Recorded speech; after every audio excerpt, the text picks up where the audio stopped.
Hola amigos televidentes, bienvenidos sean todas y todos cordialmente a Familia y Salud, Educando para la Vida. Gustoso de estar de nuevo con ustedes, Simón Valdebenito y este servidor Daniel Pereira, para presentarles un tema bien interesante como de costumbre en materia de salud, temas que concierne a todos y cada uno de ustedes, un tema de interés colectivo. Hoy vamos a hablar de la endourología, una técnica mínimamente invasiva, bien interesante, de la salud tecnológica, de la salud moderna, de la medicina moderna, mejor dicho, y que ha acaparado la atención de la ciudadanía y por supuesto impulsado por los especialistas en el área de urología, una técnica que se aplica también en nuestra clínica La Sagrada Familia y que junto a la endoscopia y la laparoscopia son el trío de técnicas quirúrgicas mínimamente invasivas que trabajan en el tracto urinario o que trabajan en las vías urinarias. Vamos a hablar un poco al respecto. Nuestra compañera Ivonne, bellísima como siempre. Gracias, ¿Cómo la pasó Daniel, en este receso? Muy bien, muy bien. Bueno, feliz de nuevamente encontrarme con todos nuestros televidentes Así que es. nos acompañan de lunes a viernes en vivo a las 9 de la mañana a través de la señal de este canal, y recordarles que Familia y Salud está disponible durante esta hora para que ustedes participen a través de nuestra mensajería de texto y desarrollen todas sus preguntas e inquietudes a propósito del tema del día de hoy. ¿Sufre de cálculos renales, de los riñones? ¿Es posible que la endurología forme parte de esa solución a sus problemas? Bueno, ese es el tema del día de hoy, y a continuación veremos un material que nos va a profundizar y a desarrollar mucho más este tema. Veamos. La endourología son el conjunto de maniobras diagnósticas o terapéuticas o percutáneas o endoscópicas realizadas en la luz de las vías urinarias. Algunos las definen como cirugías mínimamente invasivas. Estas nuevas modalidades quirúrgicas han dado un giro total a la cirugía urológica y sobre todo en los pacientes, porque los resultados son incluso superiores a la cirugía abierta. Esta es parte de la información del tema que tenemos preparados para ustedes el día de hoy. Así es, amigos televidentes, y para ellos tenemos un invitado de lujo, el doctor Juan Romero. Él es urólogo y médico cirujano, un gran especialista de nuestra clínica La Sagrada Familia, quien nos va a aclarar un poco este tema y esta técnica bien interesante para que ustedes la conozcan. Bueno, allí lo tienen al doctor Juan Romero. Él es urólogo, médico cirujano, además miembro de la Sociedad Venezolana de Cirugía General, miembro de la Sociedad Venezolana de Urología y de la Sociedad Internacional de la Endourología. Y por supuesto, como ya comentaba Daniel, forma parte del exitoso grupo de médicos de la Sagrada Familia. Allí tenemos entonces al doctor Juan Romero, quien hoy estará compartiendo esta hora en Familia y Salud, disponible para que ustedes participen a través de nuestra mensajería de texto y también a través de nuestras cuentas y redes sociales. En Twitter nos puede seguir en @familia_piso_salud y también por supuesto buscarnos en Facebook, además de nuestras cuentas personales @Ivo Valdebenito y @Daniel Saludable. Familia y Salud va a una pausa comercial y enseguida, pero muy brevemente, estaremos de nuevo con ustedes, el doctor Juan Romero, hablando de la endourología, esta técnica mínimamente invasiva sobre problemas de las vías urinarias y problemas renales. Ya venimos.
Amigos televidentes, iniciamos el bloque de entrevistas acá en Familia y Salud, Educando para la Vida, con el doctor Juan Romero. Él es urólogo y médico cirujano, es nuestro invitado del día de hoy, hablando de la endourología, una técnica mínimamente invasiva que data de 20 o más años aproximadamente y que es una técnica, doctor, que conjuntamente con la endoscopia y la laparoscopia son técnicas mínimamente invasivas que se aplican en las vías urinarias y también para atacar tumores, para atacar cálculos renales, Ivonne.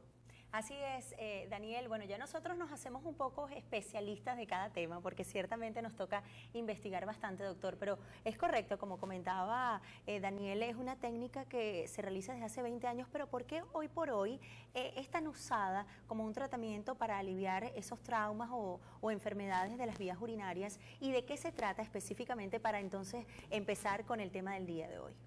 Bien, sí, más o menos la endurología tiene alrededor de unos 20, 25 años dentro del mundo de la urología. O sea, la urología de los años 80 a los 90 dio un cambio radical y se convirtió en una de las especialidades quirúrgicas que va al frente de los procedimientos de mínima invasión. De hecho, la mínima invasión para nosotros se ha convertido en el día a día y los procedimientos endoscópicos han ido sustituyendo a lo que se consideraba antes el estándar dorado o el gold standard, como se le dice en términos médicos. De hecho, la mayoría de las cirugías que antes eran abiertas han sido sustituidas por técnicas de mínima invasión, bien sea endoscópicas o laparoscópicas. La endoscopía se difiere de la laparoscopia porque muchas personas piensan que es lo mismo, todo el mundo las mezcla, pero es diferente porque la endoscopía es trabajar a través de los orificios naturales o construir un orificio que vaya directo a una cavidad, pero siempre fuera de la cavidad abdominal. O sea, nunca se utiliza se cae a la cavidad abdominal o se interviene sobre el peritoneo. Siempre está uno fuera de la cavidad abdominal. En cambio, la laparoscopia sí va a la cavidad abdominal, por eso es que se llama láparo, de abdomen, de cavidad. La endurología pues tiene la ventaja de que es siempre un procedimiento rápido, es un procedimiento donde la recuperación es muy corta, el paciente pues evoluciona muy rápidamente y la estancia hospitalaria es muy corta. Entonces ha permitido sustituir, por ejemplo, aquellas grandes cirugías de cálculo. Las cirugías tradicionales. Claro, en la cual el paciente recibió una herida sumamente grande, incapacitante, y que dejaba aquellas grandes marcas en el cuerpo por una herida si acaso de 1 centímetro y que el paciente se incorpora a sus actividades en periodos de 24, 48 horas, si es que deja un orificio, porque hay situaciones en las cuales no necesitamos hacer ninguno, sino que se trabaja a través de los orificios naturales. ¿Ustedes ya no aplican la cirugía tradicional? En el servicio no, nosotros no hacemos cirugía abierta para el manejo de la patología litiásica, o sea, de los cálculos, en ningún concepto. O sea, en ningún concepto. Cuando un paciente ingresa con problemas renales, con problemas de tumor, le hacen un evalúo sobre su condición económica para aplicar la técnica de endourología o le hacen una entrevista. Bueno, a todo paciente, por supuesto, hay que empezar por evaluarlo porque hay que hacer una historia clínica, ¿no? Okay. Digamos que lo de la parte económica es un plano secundario. Una de las cosas que para nosotros ha caracterizado la institución es que a todo el mundo se le da el tratamiento de primera línea. ¿Cómo hacer para que a todos les alcance? Bueno, ya esas son artes que hacen en la administración, pero a todo el mundo se le ofrece el tratamiento de primera línea. No hay tratamientos de primera línea, de segunda línea o tratamientos para quien tiene o no tiene. ¿No? Todo el mundo tiene que recibir el mejor tratamiento posible. Y la endoscopía, pues para nosotros, y yo creo que la literatura es para el mundo entero, es el tratamiento de primera elección. Entonces debe empezarse por ahí. Nadie quiere recibir heridas ni injurias al cuerpo más allá de lo necesario. Doctor, ¿este tratamiento sirve para niños y adultos? Y en ese sentido, ¿cuáles son los pacientes que pudieran recurrir a este tratamiento médico? Bueno, ¿con qué patologías, no? Yo soy urólogo de adultos, ¿no? O sea, nosotros nos desempeñamos pues en el campo del manejo de la patología del adulto. Sin embargo, la endurología también es amiga de los niños, pero son los urólogos pediatras que tengan formación endoscópica los que hacen estos procedimientos, no nosotros. Pero sí, se maneja tanto en niños como adultos. básicamente se puede manejar, digamos que sin sonar un poco agresivo en el término, se podría manejar todo. Sin embargo, hay patologías que son propias para el manejo de la endoscopía, como son los cálculos, bien sea renales, ureterales o vesicales, esos son de primera línea. Tumores que estén endoluminales, o sea, que estén en la luz de la vía urinaria, bien sea en la luz del uréter, en la luz de la pelvis renal, en la luz de un cáliz dentro del riñón, podrían ser candidatos a tratamiento endoscópico cuando uno quiere hacer manejo mínimamente invasivo o el paciente tiene una situación particular como ser portador de un solo riñón. Si el paciente tiene un solo riñón, ese riñón no lo puede perder, es valioso. Claro. Entonces se recurre a procedimientos endoscópicos para tratar esas lesiones que están en la luz del riñón, o en la luz del uréter, o en la luz de la vejiga. En la vejiga el tratamiento de primera línea es endoscópico, es primera línea.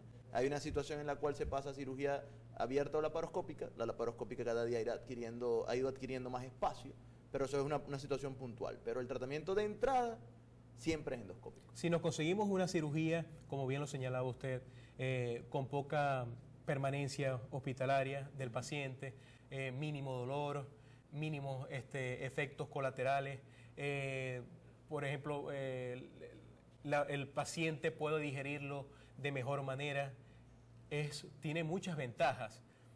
Por ejemplo, el problema, la aplicación de esta técnica puede variar dependiendo del problema del paciente. Si el paciente tiene un tumor en el riñón, por ejemplo, ¿se puede aplicar esta técnica? Si el tumor es, digamos que los tumores de riñón pueden estar en el parénquima renal, que es la parte sólida del riñón, o en la cavidad. Si está en la cavidad, pelvis, cáliz, uréter, se puede hacer endoscópico. Bajo ciertas características, no todo paciente irá a tratamiento endoscópico. Los pacientes que lo tienen en la parte del parénquima, además que es sólido, tendrán manejo laparoscópico o lumboscópico, que es diferente. Ese es diferente. Pero los que están en la luz crecen como una suerte de alga, digamos así, se ve como esa matica que está en el fondo del mar. Ellos flotan sobre la orina. Entonces, esos pueden ser manejados a través de vía endoscópica si hay situaciones que favorecen el manejo de esta forma o lo condicionan.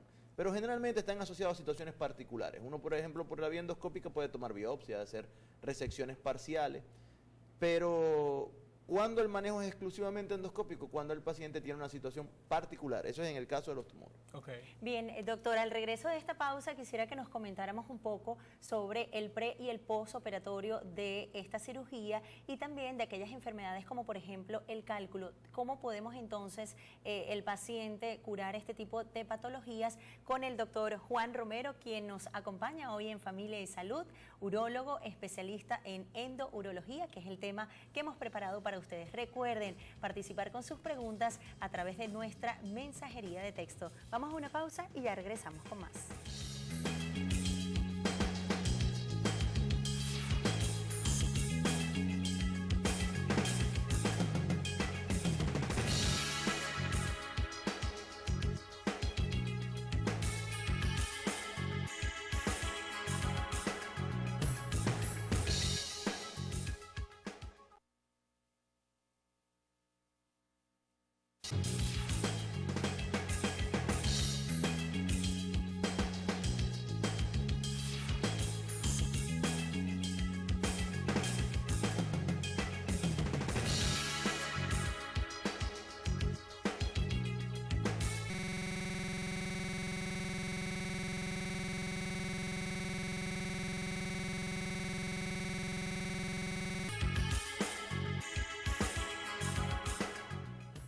Bien, continuamos con esta amena entrevista al doctor Juan Romero, urólogo, médico cirujano.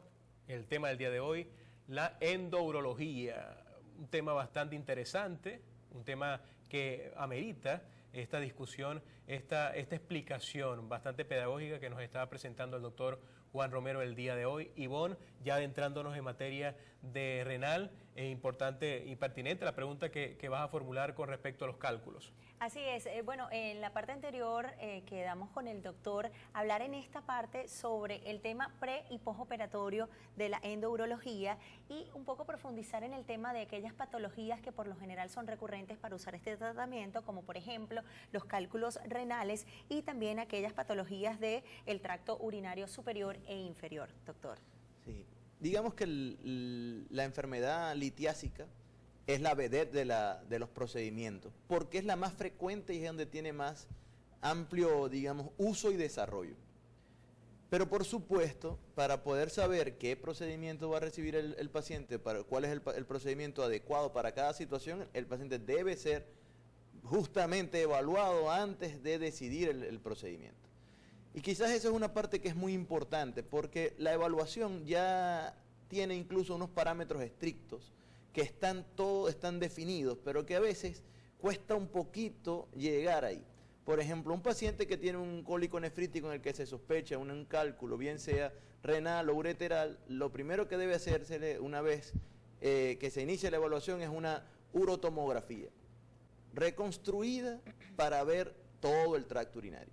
Ya aquellos estudios radiológicos como la urografía de eliminación, que le temen todo, uno habla con un abuelo y le tiene un temor horrible porque había que inyectarle yodo, que si yo soy alérgico al yodo, que le iban a tomar no sé cuántas radiografías. Eso ha sido sustituido por el estudio tomográfico, que ya no utiliza material de contraste, por lo que ya no le ofrece al paciente ningún riesgo, tanto desde el punto de vista alérgico como de injuria al riñón, porque el yodo tiene efecto sobre la actividad del riñón. Es un procedimiento, un estudio que se hace en muy corto tiempo.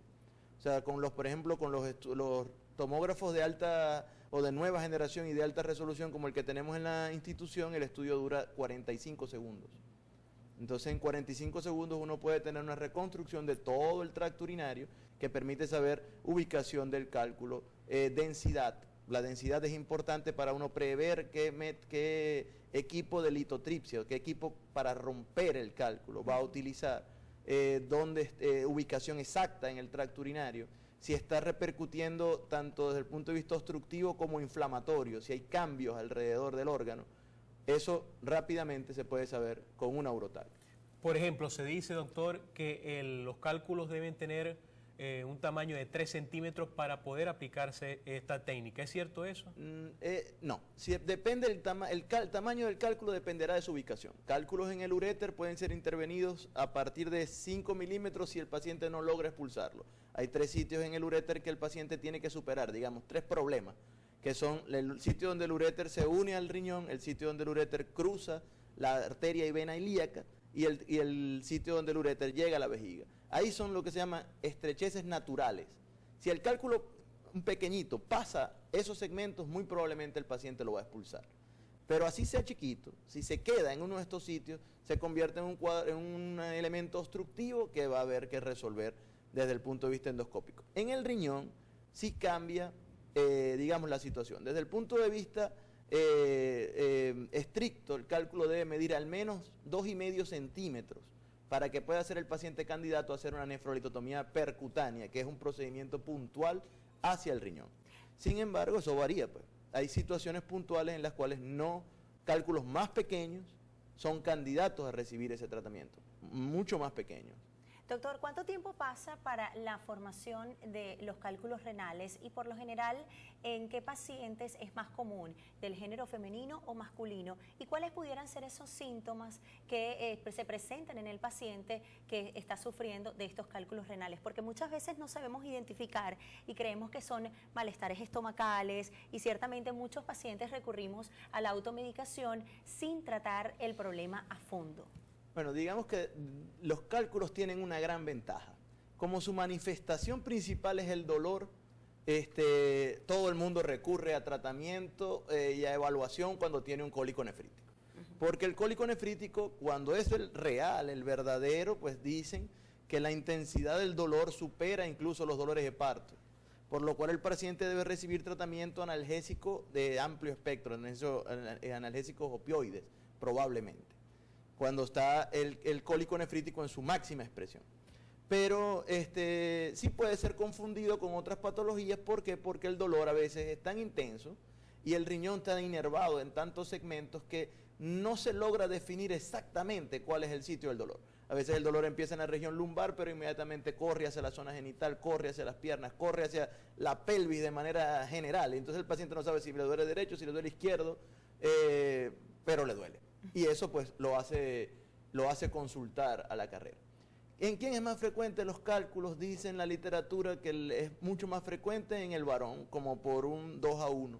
13% de los varones, 5% de las mujeres.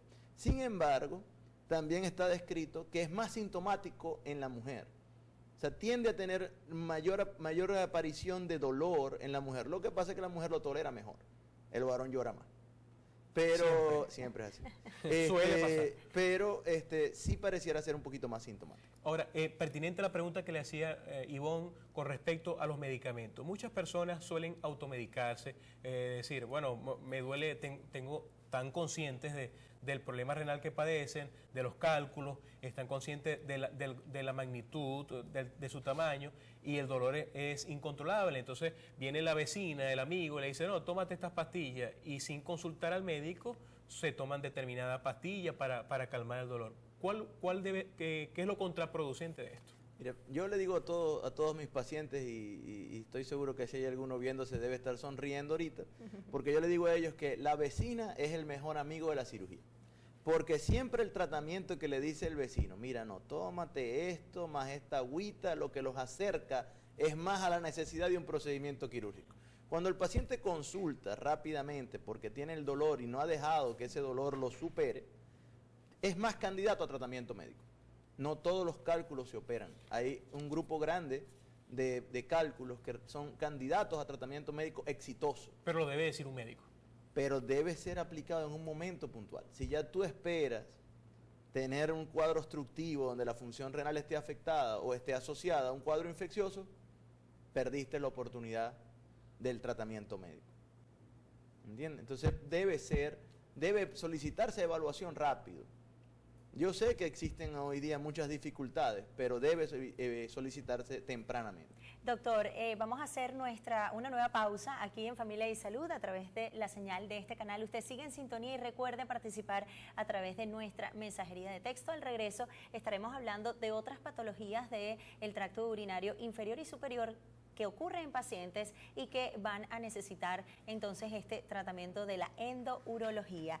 Después de la pausa venimos con esto y mucho más.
Bien, seguimos en este segmento de entrevistas en Familia y Salud, Educando para la Vida. El doctor Juan Romero, médico cirujano y urólogo, nuestro invitado del día de hoy. Muchas personas señalan que los alimentos que se deben consumir, que los que no se deben consumir, que los alimentos que propician los cálculos en el riñón o los cálculos renales son el exceso de calcio, el consumo de grasas saturadas, el poco consumo de agua, el exceso de proteína. ¿Es cierto o es un mito? Bueno, muy probablemente todo es un mito. Pero lo que sí está claro es que el gran problema de los cálculos radica en el bajo consumo de líquido. O sea, es un principio de soluto solvente. Si hay mucho solvente, en presencia de algunos solutos, no habrá la oportunidad de que estos solutos se unan y formen una unidad, que sería en este caso el cálculo. Es cierto que hay pacientes que deben recibir algún tipo de manejo dietario, en los cuales se les restringe un poco el consumo de calcio, se les recomienda utilizar proteínas de alto valor biológico, pero de manera general, si el paciente consume una cantidad adecuada de líquido y mejora la ingesta de agua diaria, con eso será suficiente para que maneje su enfermedad litiásica. Hay por eso situaciones puntuales, por ejemplo, donde sí cambia. Pacientes que son portadores de cálculo de ácido úrico, este paciente debe recibir tratamiento dietario, porque si no, y tratamiento médico, si no, siempre hará cálculo. Pero un gran mito, ese del consumo de la leche, por ejemplo, le dicen a las personas, no tomes leche, no comas queso. Sí. Eso es un gran problema, es cierto que no puede consumirse en exceso. Como todo. Pero la dosis diaria no debe restringirse nunca. Por ejemplo, en mujeres es un grave error restringir el consumo de calcio si son menopáusicas o premenopáusicas, porque en todas va a causar un daño. El paciente debe consumir la cantidad recomendada de calcio. El excedente no hace falta, pero la recomendada debe consumirla y asegurarse de que reciba la dosis de la ingesta diaria de líquido necesaria. Recuerden, por ejemplo, en Maracaibo vivimos a una temperatura elevada, entonces eso hace que si el librito dice, no, tú debes consumir 30 cc por kilo por día, eso es el cálculo se hizo un estudio a 28 grados, pero nosotros vivimos a 38, 35, 40.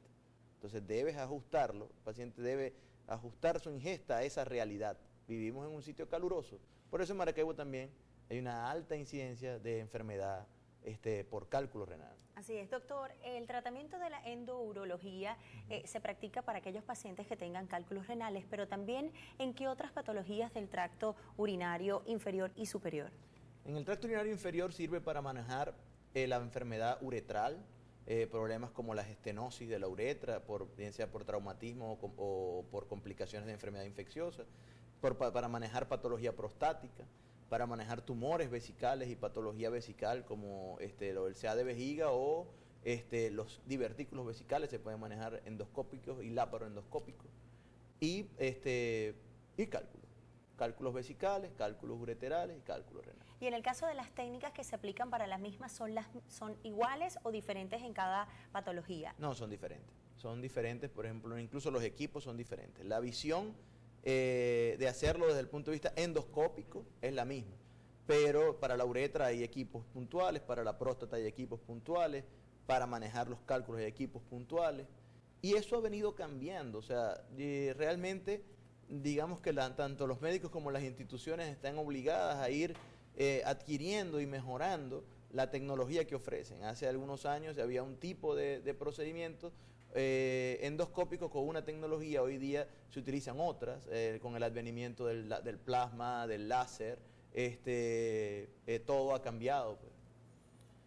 Hay un mensaje de texto, doctor, que nos llega a nuestro número telefónico 0424-559-0868. Dice, felicitaciones por el programa, muy bueno. Soy Elio Peña, tengo 36 años, nunca me he operado y tengo cálculo renal. Me duele mucho, al parecer lo tengo grande, tengo miedo a operarme. ¿Qué me recomienda?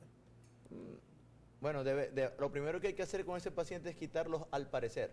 Hay que saber en verdad qué tiene. Debe hacerse una tomografía, preferiblemente con reconstrucción urológica, o sea, una UroTac, y entonces poder determinar qué situación real tiene. El dolor solo se soluciona quitando el cálculo. Bien sea con tratamiento médico. O sea, que un paciente no puede vivir con cálculos. No, hay pacientes que viven con el cálculo, lo que no viven es tranquilo. O sea, va a tener dolor todo el tiempo y va a llegar un momento en que, recuerden que el cálculo tiene un porcentaje que se asocia a infección. Y la infección se considera en este caso de novo porque aparece con el cálculo y la infección da origen a cálculo. Entonces son un círculo vicioso que se perpetúa y el paciente va a ir deteriorando su función renal. Entonces no se debe estar así. Bien, amigos, vamos a hacer una nueva pausa, ya la última, para cerrar con nuestro programa el día de hoy, pero al regreso quisiera que el doctor nos comente a propósito de esa modernización que se le está dando a la medicina, si se puede decir de esa manera, sobre estos tratamientos quirúrgicos y cómo ha sido ese proceso de nuestros médicos venezolanos en adaptarse a esas nuevas tecnologías y sobre todo los centros hospitalarios del país. Hacemos una pausa y al regreso más de Familia y Salud.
Amigos televidentes, entramos en la recta final del programa por el día de hoy acá en Familia y Salud, educando para la vida a través de esta gran señal que se expande a lo largo y ancho del territorio nacional. El doctor Juan Romero, médico cirujano y urólogo, hablando en esta parte ya del programa, Ivonne, sobre la técnica, cómo se aplica, no sé si tienes otra pregunta, pero en este segmento es importante explicarle a los televidentes cómo se aplica esta técnica mínimamente invasiva. Bueno, la endurología sí tiene el único problema que tiene es que requiere de una gran cantidad de equipos para poder ejecutarse. Entonces, pues, donde se vaya a llevar a cabo se requiere de que tenga no solo el instrumental endoscópico adecuado, sino también pues, equipos para fluoroscopía, que nos permitan utilizar rayos X para evidenciar, hacerle seguimiento al procedimiento, porque hay una porción del procedimiento que se hace bajo guía estrictamente fluoroscópica. Entonces, pues, digamos que, amén del entrenamiento y la habilidad, hacen falta ciertos equipos que deben estar presentes para que se pueda realizar todos estos procedimientos. Quizás esa ha sido su principal dificultad para que se convierta en procedimientos masivos, porque en nuestras instituciones públicas pues se carece en la mayoría de los casos del instrumental y de los equipos portátiles de rayos X para poder utilizarlos durante la cirugía. Sin embargo, sí hay centros donde ya se está aplicando, ya se está haciéndose como que rutina el procedimiento. La endurología pues, del tracto inferior es altamente conocida. O sea, para manejo de patología en uréter, los cálculos ureterales ya tiene años haciéndose. Y yo creo que prácticamente no tiene enemigos, solamente tiene amigos. Sin embargo, la del riñón no. La del riñón sí es como más nueva y todavía tiene un porcentaje de profesionales que no son muy amigos de ella. Sin embargo, pues sí, es el gold estándar. Es el procedimiento que debe aplicársele a todo paciente porque la recuperación es muy rápida y el daño al riñón es muy poco. No es lo mismo hacer una incisión de 8 milímetros en el riñón que se convierte en una pérdida. Cada vez que usted hace una incisión en el riñón pierde una función. Cuando la hace de 8 milímetros, pierde 3%, 2%. Si hace una incisión de 1 centímetro, un porcentaje mayor, y si hace una incisión de 5 centímetros, 4 centímetros, como la que se hacía con la cirugía convencional, pierde hasta un 40% de la función. Wow. Entonces, por eso es que se sustituyó, por eso la aparición de la mínima invasión, no por esnobismo, sino porque realmente funciona y mejora la evolución del paciente y evita la pérdida de función renal. Y en ese sentido, bueno, como ya usted lo comenta, el único problema es que algunas instituciones todavía se están adaptando al uso de estas nuevas tecnologías, pero en ese sentido, ¿cómo ha sido ese proceso también del doctor en el hecho de prepararse un poco más y hacer el uso correcto de esta tecnología en la medicina moderna? Bueno, yo creo que hoy día el entrenamiento endourológico es algo global. Incluso se considera parte del proceso formativo del médico. O sea, en los posgrados se enseña al residente que aspira a la especialidad a hacer endourología. Y si no, pues así debería ser. O sea, donde no se esté haciendo de esa forma, pues debe irse hacia allá. Porque incluso hay cursos formativos o de ampliación, pero se supone que el urólogo debe salir con una formación general pues acerca del procedimiento. Doctor, vamos a darle también un espacio a nuestros televidentes, quienes muy amablemente nos escriben a nuestra mensajería de texto. Aquí Elier Medina nos dice: tengo la enfermedad mucopolisacaridosis, pero me duele el riñón y me cuesta orinar. ¿Pueden ser cálculos? Pueden ser cálculos y puede ser una afectación de un segmento del detrusor. El detrusor vesical en los pacientes que tienen trastornos de la submucosa, donde están los mucopolisacáridos, tiene un comportamiento diferente. Ese paciente tiene que hacerse un estudio que se llama estudio urodinámico para saber qué situación tiene en el tracto inferior y ver qué es lo que está haciendo que tenga dificultades para orinar. Otro mensaje nos dice: buen día, felicitaciones por su programa. Aparte del tema de hoy, que está muy importante, quisiera saber qué consejos me darían para tratar sobre las glándulas. Bueno, está cortado el mensaje. A ver. Vamos a ver si Daniel nos ayuda allí a usar el mensaje. Las glándulas sudoríparas, por ejemplo, en las axilas, que cuando sudan huele feo. Gracias. Bueno, creo que nos salimos un poco del tema, pero ciertamente es importante. Botox para que se maneje con eso. Bueno, exactamente. Bueno, ya una recomendación final, sobre todo para aquellos pacientes que tal vez sientan temor a visitar al médico cuando ocurren esos dolores que, bueno, pudieran ser el tema de los cálculos, pero ¿qué recomendaciones entonces le pudiéramos dar a esos pacientes que tal vez tienen temor a no voy a entrar a un quirófano, tal vez no salga con vida? Ciertamente se tratan de operaciones mínimamente invasivas, ¿no? Mire, definitivamente, si hay algún mensaje importante, es que primero consultar es la mejor opción. Iniciarse con automedicación o recomendación lo que lleva es a aumentar la probabilidad de caer en tratamientos no adecuados y aumenta el gasto de los pacientes. Por cierto, haciendo alusión a lo que usted está diciendo, doctor, un mensaje de texto dice: doctor, ¿existe algún tratamiento natural para disolver los cálculos? Sí, esa es otra de las grandes preguntas. No. Esa respuesta es simple. No. No hay ningún tratamiento natural para disolver ningún cálculo, exceptuando el cálculo de ácido úrico, que podría recibir tratamiento médico para disolverse y no es natural, es un tratamiento puntual. Lo demás es que pacientes han consumido ciertas cosas y han logrado expulsar el cálculo a expensas de pérdida de función renal y entonces dicen, bueno, pero yo lo expulsé. Es mucho mejor que el paciente consulte y siempre se va a encontrar, por ejemplo, nuestra institución, si algo se caracteriza es por hacer medicina social, orientada hacia la comunidad. El hecho de que suene a que esto es costoso, no lo es. Siempre lo que el paciente debe buscar es conocer primero qué enfermedad tiene, buscar el mejor tratamiento, y el mejor tratamiento no siempre es el más costoso. Por el contrario, la estancia es poca, la evolución es rápida, las complicaciones son muy pocas, entonces eso hace que todo esto acorte y se asocie más bien a ahorro. El paciente al final ahorra, exacto, pero le tiene miedo. Y tomar mucha agua, ¿cuántos vasos diarios se debe tomar, doctor? 70 kilos, 8 vasos. Más kilos, más vasos. Okay. Bueno, allí más o menos una referencia de lo importante que debe ser la hidratación para nuestra salud, no solamente para evitar el tema de los cálculos renales, sino para nuestra vida en general. Agradeciendo entonces esta conclusión y recomendación de nuestro médico especialista invitado el día de hoy, el doctor Juan Romero, urólogo especialista en la cirugía endouróloga. Y por supuesto, bueno, lo primero es nuestra salud, señores, así que no sientan temor de acudir al médico cuando sientan algún dolor en particular que no es común en su cuerpo, porque en definitiva lo más importante es sentirnos bien por dentro y por fuera, Daniel.